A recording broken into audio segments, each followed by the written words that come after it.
episode number 135 of the Wholesome Fertility Podcast. Welcome to the Wholesome Fertility Podcast. I'm Michelle, a fertility acupuncturist here to provide you with resources on how to create a wholesome approach to your fertility journey.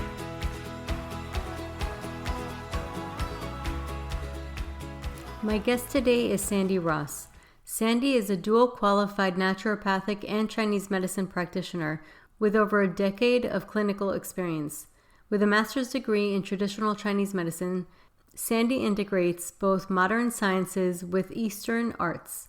Sandi is an academic lecturer at one of Australia's leading natural medicine colleges, where she teaches in the Chinese medicine department.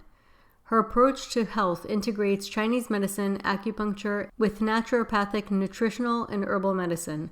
Her clinic specialties focus on women's health, gut health, and pediatric medicine. Sandi is also a mother of two, so she embraces health with a lovable balance. Her clinical practice is run at the Gold Coast, where she supports her patient both in clinic and online. Welcome to the podcast, Sandi. Thank you so much for having me, Michelle. So we met actually on your podcast, and now I'm having you back on. We actually have some similarities, although you're doing both Chinese and naturopathic medicine. So I'd love it if you can give us a background on yourself and introduce yourself to the listeners. Sure thing. I'll just turn up a bit. So I actually fell into the healing world very young. I was 9 years old when I first went and saw a TCM naturopath practitioner. So my mum took me I was having some chronic pain, and the allopathic doctors couldn't really help me. I wasn't getting any results, and I was having digestive issues and just a kind of host of other things going on. And so mum and dad heard about this kind of guru guy that people were going and seeing, and they took me to see him, and he told me to change my diet slightly. He did a few acupuncture needles and a little bit of massage. And after the first treatment, I felt so much better. And I was only 9. And I remember going to my mum, that's what I'm going to do.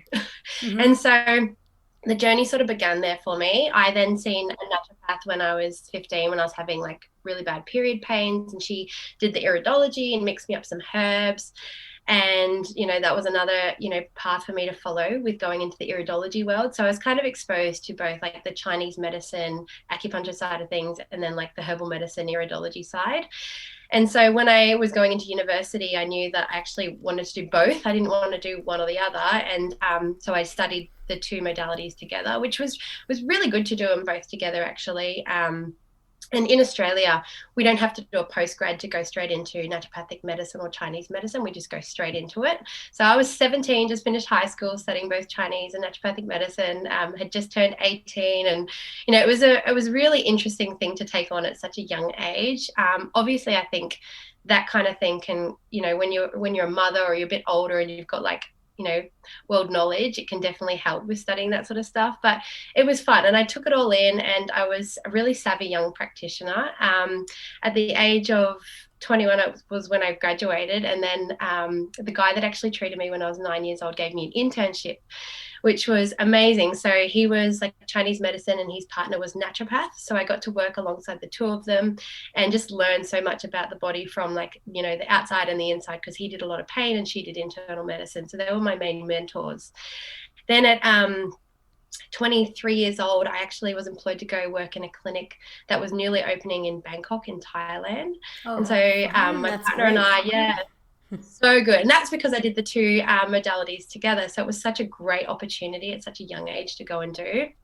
And so what had happened there is the lady from Bangkok was actually taking her family to Sydney to see naturopaths because she couldn't find treatment for her family over in Thailand. And then she started taking the naturopaths over to Bangkok because it was easier to take two naturopaths over to Thailand than to cart a whole bunch of the family over to Sydney. And then the demand grew really quickly that they needed someone there to actually be treating, because her friends and family all wanted to see these naturopaths. And that's where they said, oh, let's open a clinic and hire someone. So I was really thrown in the deep end there. I got to see some really chronic conditions that I probably wouldn't have been able to see in Australia, or they would have gone to more experienced practitioners, that's for sure. And so I've seen a host of different things, from a lot of children's allergies and intolerances and skin conditions to a lot of fertility and women's health complaints.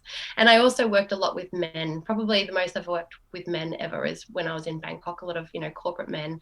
But I find men really easy to work with. They follow everything really quickly and they get results really fast, which is nice. And it was a really good experience. I then decided to do a master's degree while I was in Bangkok because I felt like I just needed to learn more and to get more experience and to dive into things deep. So I started to do a master's of traditional Chinese medicine through the University of Western Sydney, and that was great because it allowed me to come back and visit my family a couple of times a year in Australia. And so that was an amazing course. And I actually, like I was telling you when we did my podcast, some of my mentors or teachers there were Jane Littleton and Deborah Betts and Will McLean and all these amazing people that write the textbooks that we read as TCM practitioners. So they got to come in and spend a couple of days teaching us. I really enjoyed that. So lucky. And oh my God, it was so good. Yeah, having like 2 days with a very small amount of people with Jane Littleton it was awesome. And then, at about 27, I was 27, I fell pregnant with my daughter. So my partner and I decided to move back to Australia. So we moved home. And after, having my daughter, I then took a job working at Endeavour College. And I've been lecturing at Endeavour College, which is one of our natural medicine colleges here in Australia. So I started off actually in the bioscience department teaching pathophysiology, which was pretty intense, being postnatal with kind of a young child, but it was only 3 hours once a week. And then I kind of moved into more the nutrition, and now I'm in the Chinese medicine department where I've been for the last few years.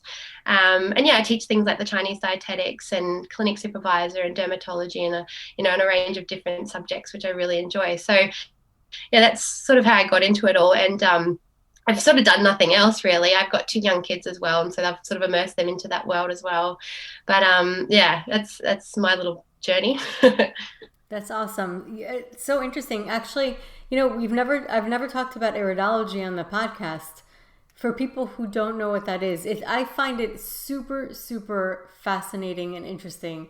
So can you share what that is?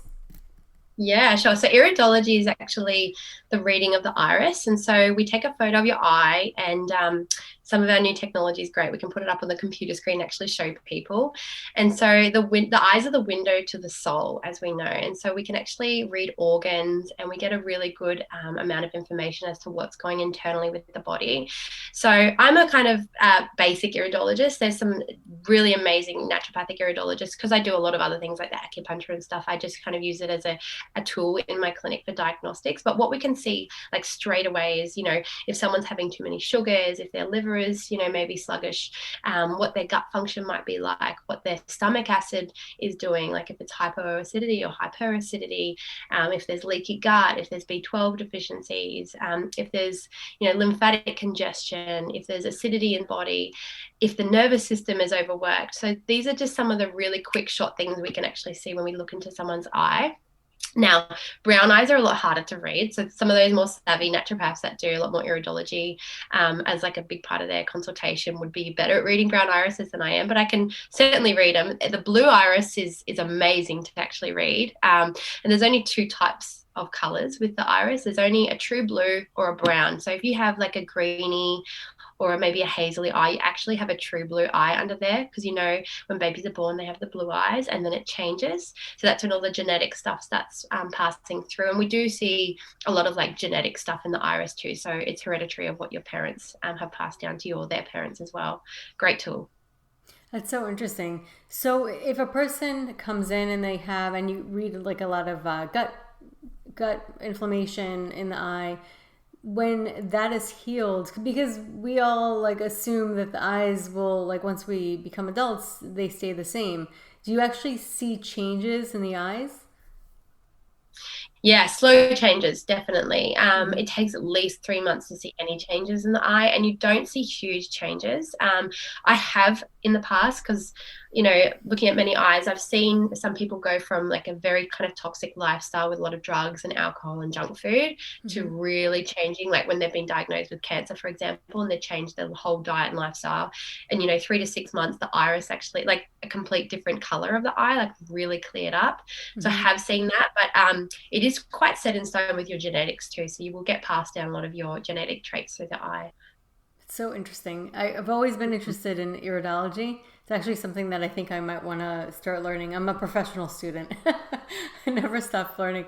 But Yeah. um, but yeah, it's really fascinating, and it does seem like another really cool tool. And we also look at faces in Chinese medicine, Mhm. and that's really interesting as well. So, can you talk about dietetics and how that can impact fertility? Chinese dietetics. Yeah, so maybe I'll talk about like Chinese dietetics in general to start with, because I think the concept is quite important to just understand. So it's very different from like Western nutrition, where we look at, like in naturopathic world, we're looking at nutrients and we're looking at macros, so proteins and carbs and fats and the vitamins that are in those foods and all kind of fatty acids and whatnot. But we actually don't consider any of that in Chinese medicine. So we move into a whole different realm, and it's kind of a whole different language. And for people that have seen a TCM practitioner or listened to your podcast, they're probably a bit more familiar. But we start moving into energetics and flavors and colors. And so the 5 elements comes into it a lot, and we really need to kind of associate foods and organs with an element, and that's how we sort of use our diagnosis, and that's how we kind of put the foods into an order. There's also a yin and a yang aspect of the food as well. So yin being like a more of cooling, and the yang being more of a warming food. And it is also about, mindful eating and understanding like the concept of someone's body too. So whether they've got, a liver disharmony, we probably would prescribe foods more for like that liver qi to help regulate and move that energy. So it is more of an energetic term. And it definitely is, like I said, very different from anything in the Western world. But what I have found over the years is by incorporating the two together, so like, using macros and good diet and whole foods and whatnot, alongside people's TCM diagnosis, is it really empowers their treatment and takes it that step further, especially with children. I notice massive changes there, and I'm sure you've noticed it too, like with women that come in and they're bloating and they've got that spleen qi deficiency. We get them to just do a few simple changes like warm up their diet, and we notice straight away, the bloating goes down. And so the concept can come into a big part of it being our digestive fire. And so there's a term we talk about a lot in Chinese medicine, stoking the digestive fire. And that basically means that like our whole ability to break down and metabolize food comes from our digestive fire. So a lot of the TCM dietetic concept has to be framed around this, and we need to make sure we're eating foods to enhance that digestive fire, so that we're not putting it out and we're not having to use our energy from elsewhere to try and keep our metabolism alive. So flavors and energetics and the cooling and the warming aspects are a really big part of Chinese dietetics. And what foods would you say usually used for increasing the digestive fire? So, well, I'll explain the digestive fire a bit more, maybe. The digestive fire is part of, I like to call it the earth element, the center point of our digestive system. And so if you can imagine a pot sitting on a fire, so a nice soup pot with some beautiful lukewarm soup in there. And then you've got your fire to keep that soup nice and warm. So the pot is actually considered our stomach in Chinese medicine, and the fire is actually our spleen. And so they have to work in harmony together. And so we need a nice fire to be able to keep that warm soup going. If the fire gets put out, that soup gets cold, and that means our digestive gets sluggish. If the fire is too big, it's going to make it too hot, and then we're going to have heat symptoms arise from that. And so if you go and put a smoothie or ice cold drinks Mm-hmm. or raw foods in there, that fire needs to be stoked bigger in terms to try and break it down and actually digest the food. So we actually end up using a lot of our energy from elsewhere in the body to keep that fire alight. And that's the whole concept around kind of warm and neutral foods and not too much cold and raw foods in Chinese medicine. Mm-hmm. So the digestive fire can be enhanced by, not overdoing cold and raw foods to start off with. And sugar is a big one to also put out that digestive fire. It creates dampness and sludge in the body. And just eating kind of a whole foods diet that's got a good mix of temperatures in there. So you don't have to eat everything spicy and cooked all the time. And it really does come into where you live, I think, in the world too, because a lot of our traditional dietetics comes out of China and it's freezing cold. I studied in China. I forgot to mention that actually I went to China for 6 months after I graduated as a TCM practitioner. I went and studied in a Kung Fu Academy, Chinese medicine, and then I went to the hospitals. And so that was amazing to really see like how traditional Chinese medicine is used traditionally. Right. And that's they bring the 5 elements into it a lot more. And anyway, so we have to understand that we're not living in that climate there. It's not freezing cold, so it is okay to have a little bit of salads, and maybe not the smoothies with all the frozen drinks in there, but just room temperature raw food is probably okay if you're living in a hot climate. But if you are living in Canada and it's freezing cold and you're having a smoothie for breakfast, that's probably going to be putting out your digestive fire. Mm-hmm. So seasonal eating really comes into supporting our digestion and that digestive fire. And so if it's winter, we're going to eat more, warm and cooked and slow cooked foods and soups and stews, versus if it's summer, you can probably get away with a few salads and, a cup, like a juice on the weekend and stuff, but not making that a part of your everyday dietary structure. And so, it's about kind of tuning into your body, where you live, and the season as well, I think. Yeah, for sure. It's interesting because we were talking about that. A lot of people here tend to, even though we're in Florida, they tend to be really cold. But one thing we don't think about is that most people in the heat here aren't really just sitting outside in the heat. They're going inside where they blast the air conditioning. Yeah. So that's sort of like almost like a fake environment, that we have sometimes. So it's an important kind of balance, because back in the day, we really felt our environments. Yeah. Yeah, that's pretty important to consider. It was the same in Thailand too, in Bangkok, because it was obviously very hot there and everyone's blasting air conditioners. So I'd have to go so corporate to work with jackets and everything like that, and I'd leave stripping everything off. And that's the thing though, if you're maybe sitting inside in that cold temperature, you do need to be having, warm foods and teas and stuff. But if you're outside, then you can maybe have a bit of salads and the cooler foods. So what are the 5 elements and food associations? Okay, so I knew we were going to do video, so I wanted to have my chart, but okay. I have that at my clinic. We have some people just listening audio, but you could still show it. No problem. It helps me guide. Anyway, I wanted to show the little 5-element diagram because it's beautiful to look at and it really helps you understand the flow of things.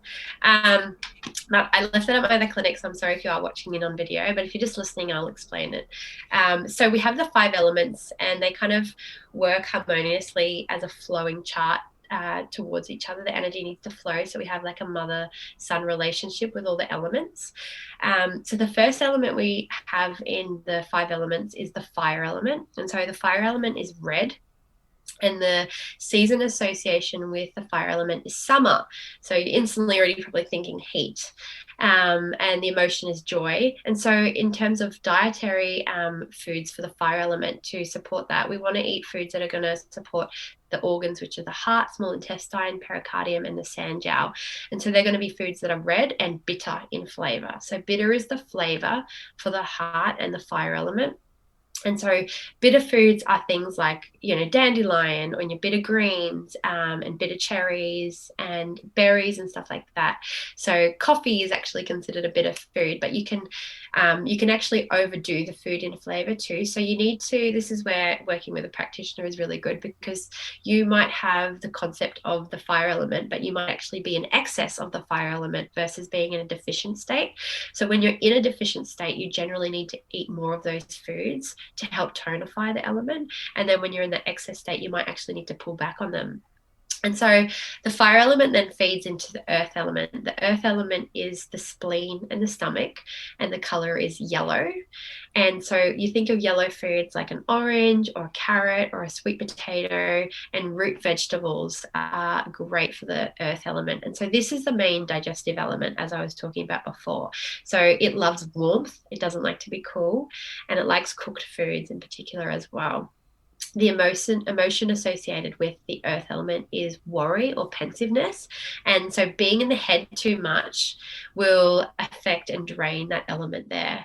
So we want to make sure that we're eating foods that oh, sorry, I didn't even mention the flavor, and the flavor is sweet. So we want to make sure we're eating sweet foods that support the earth element, but we're not eating sweet foods that can drain the earth element. So when we think of sweet, we're thinking of sugar, but we're not talking about refined sugar, because back in the day there wasn't even the white sugar around. It was more like your fruits, your dried fruits and stuff, and these are really tonifying and nourishing for the earth element, such as like a red Chinese date.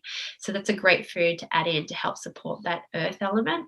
The next element down is your metal element, and the color is white of the metal element, and the flavor is actually pungent or acrid. So it's a little bit more spicy. So when you think of like a garlic, that is a perfect food to associate with the metal element.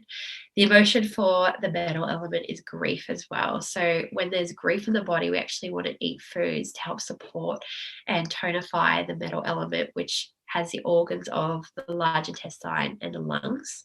So when we think of grief, we feel it in the lungs as well. So garlic and potatoes and cauliflower and leek and pear and apple are all beautiful foods to help support the metal element. And then we move into the water element, which is associated with the kidneys and the bladder. And the emotion of the water element is fear or, anxiety. And you think of when, the emotion of fear hits someone and they might wet themselves, and that's because it's the kidney and the bladder association there. So the flavor for the metal element is salty. So anything salty is going to be beneficial for the water element, which is where our kidneys are held, which is a very, very important element for fertility, because the kidneys are kind of like the house for fertility. They hold our gene, which is our, like our reproductive blueprint, our DNA. So the foods that are for the water element are things like your miso soup or your kidney beans, and we think of like the doctrine of signatures. So anything that looks like the organ as well is also going to be beneficial for that. So eating kidneys is going to be great for it as well. So salty foods like seaweed and kelp, anything from the ocean is going to be actually really beneficial for the water element as well. And one of my favorite foods for the water element is actually black tahini. So black I sesame. love black tahini. It's great. Yeah, it's so delicious, and you can just put it with some beautiful honey on, a nice sourdough breakfast. There you go, sourdough toast for breakfast. It's perfect for children. And so, yeah, anything from the ocean, and even mushrooms are really beneficial for the water element too, because they're black. The color association there is black.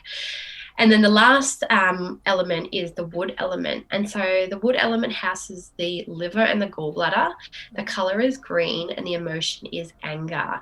So anger or frustration or irritability. So when someone is feeling quite angry, they might actually need to cool off on some of those foods. So they might need to go for the sour foods. So the flavor is sour, and they might need to eat some sour foods sour bitter foods that are going to be quite cooling for the liver. So like your bitter greens or lemon and lime, apple cider vinegar are going to be really great to support the wood element. And if they're in a deficient state, we probably want to eat foods that are going to be more tonifying for the liver and the wood element. So you could even eat things like the organ liver. Pate is really beneficial. And also like calming down some of the stimulants like caffeine and stuff like that, because that actually really stimulates the liver, and it can drain that wood element. So anything green in color is really beneficial for the wood element. So that's kind of the 5 elements and the food associations, with just a quick snapshot there. But they need to work in harmony, and they need to be eaten in a balance. So we don't want to overeat sour. We don't want to overeat salt. So we tend to, in the West, have a lot more salty and sweet in our diet. And so that might drain the spleen, and it might drain the kidneys a lot. And they're 2 common diagnoses that we see a lot in clinic.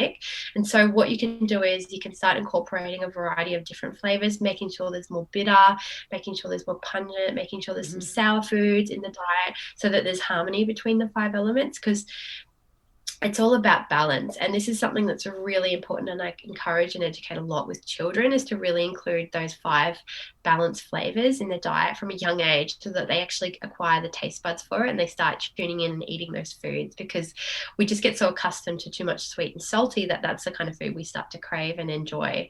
So yeah, that's the 5 elements, which are really great to eat in a nice balanced kind of plate. And what's interesting too with a bitter, sometimes there's certain herbs that are bitter, and we'll try to take it in capsule form, but the actual like tasting of the bitter is part of what creates our response or ability to like truly get the therapeutics of whatever that bitter food or herb is. So some good news around that. They've actually done some research and they've found the bitter receptors actually all through the GI tract. So Oh, that's lucky for the people that don't like the bitter taste. right. Yeah, so I know it's actually really good. So I'm not sure if capsule form would still stimulate it because that would need to be broken down probably in the stomach or the small intestine. But it is all through the GI, yeah, that they can actually get those receptors stimulated as they're kind of consuming and digesting their food. But it is great. You know, the mouth is kind of the center point for the start of digestion before we look and see our food. So, you know, digestion starts far beyond just like in the mouth. Actually, when we're kind of sitting down, we're seeing the food, that's stimulating our gastric response. Where I'm smelling the food, that's stimulating it. We're preparing the food, that gets our, you know, amylase going, and it starts our body to, you know, to tune in and say it's going to be time to eat. And that's something we're really disassociated with now in the West, is like, you know, we blend everything up in a smoothie and we gulp it down, and there's absolutely like no stimulation. You know, there's no mastication, the chewing, and getting those, you know, enzymes going. And that's a really big thing that's important to consider, especially with someone who might get bloating or has weak digestion or is blood deficient. It's because they're not actually like stimulating their digestion. So if people can spend a bit of time, you know, chewing and putting flavors in their mouth, it's going to be far more beneficial. Even if the research is saying there's, you know, bitter receptors, it still comes into that mindful eating and getting that digestive response started, not just kind of gulping and rushing our food. It's so important. It is. It really is. Eat your food, like chewing your food, Yeah. and then mixing it with digestive enzymes, and it really does prepare. It's something that I think a lot of people don't consider sometimes when, especially we're rushing and we're eating a quick lunch and we're not focused. And really, mindful eating is so important. But what's interesting is that the spleen and stomach are right at the heart of our digestive system, and they also connect with overthinking. So when we're Yeah. mindful, it really does. It impacts our mind, literally. When we're mindful, we're able to like truly digest the food. Yeah, yeah. Mindful eating is such a lost art, really, and it's Yeah. something I bang on about a lot. But it's something I think it's, you know, like I see a lot of you know, chronic gut stuff in a clinic I work in here on the Gold Coast. A lot of SIBO and just, you know, really IBS, IBD, and a lot of these people they're not even taking the time to eat their food and chew their food. And I think, Yeah. why are we going down the supplement realm and doing all this testing when we can just actually start getting your body to train to start eating its food once again? And that's such a beautiful part of Chinese medicine, is the art of mindful eating, and Mm-hmm. really, you know, taking time out to sit down at the dinner plate and digest and discuss and have conversation, and yeah, really, you know, eat mindfully. It's so important. And what I find truly is that there are certain foods that give you vitality, and then there are other foods that actually drain your vitality. So, you want life giving foods, and sugar is definitely one of the ones that drains your vitality. Mm. So sugar is a big one to cause dampness in Chinese medicine. And so sugar is obviously sweet. So that's associated with earth. So that's spleen and stomach organ association. But too much sweet will actually create dampness in the body. And so we see dampness with bloating. We see it like leukorrhea, so excess discharges and stuff like that. Mucus congestion. So right now I'm quite damp because I'm just recovering from a cold. But also we see like edema as well, and fluid retention is the big damp pattern in Chinese medicine.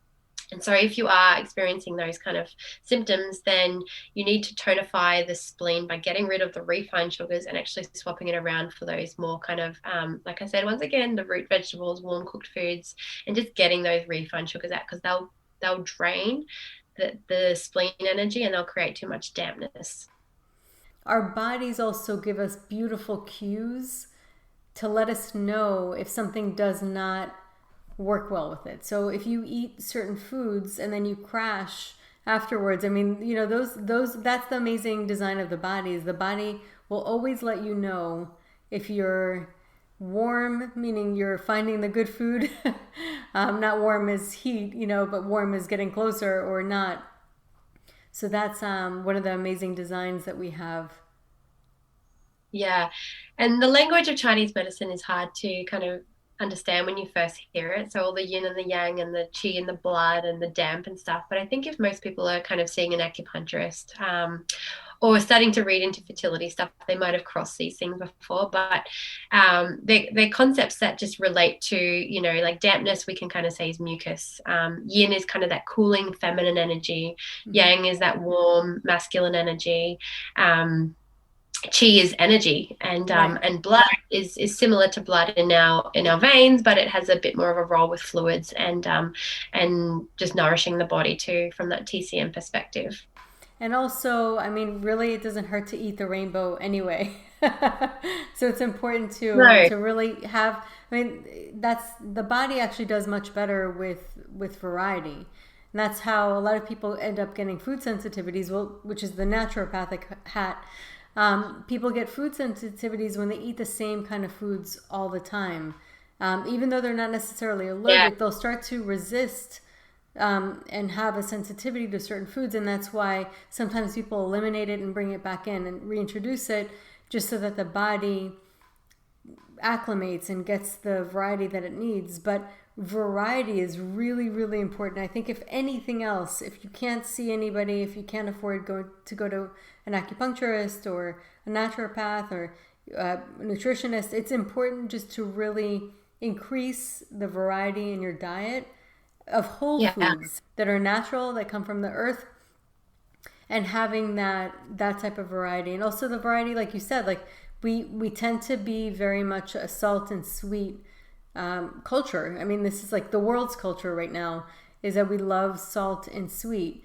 And to increase the variety of tastes as well, that's something that I think a lot of people miss, is that it's not just about the food variety, but like the actual taste of it also has an impact and also has a purpose on the body.